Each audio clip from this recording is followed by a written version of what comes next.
शकतात की हे सर्व खराब झालेलं आहे आमचं सीलिंग।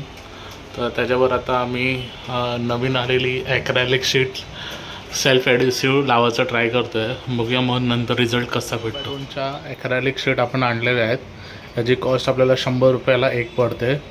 अशी आपण 5 शीट आणले आहेत आणि ते आता आपण लावूया। ते आम्ही पहिलं काढून घेतो आहोत आणि नंतर याच्यावर आपण तो पीप लावू। सर्व पपडी काढून घेतलेली आहे, आता आपण त्याच्यावर सेल्फ ॲडिसिव्ह हे लावूया। असं गम आहे आपल्याला, तुम्ही बघू शकता एकदम चिटकू आहे। ते आता आपण लावणार आहोत थोडं थोडं। आता एक पीस लावून झालेला आहे, तुम्ही बघू शकता। तसे आम्ही 4 पीस लावणार आहोत। इथे पीस शेवटचा कॉर्नर लावत आहोत। रेडी झाल्यावर तुम्हाला नक्की आम्ही तुम्हाला हे दाखवू कसं फिनिशिंग आली आहे। हे आम्ही घरीच केलेलं आहे सर्व दोन्ही भावांनी आणि एकदम म्हणजे असं वाटतं की लादीच लावलेली आहे वरती, तर मार्बलसारखी फिनिश आलेली आहे। मग तुम्ही ट्राय करू शकता, तुम्ही ट्राय करा आणि मला टॅग करा। चला मग थँक्यू।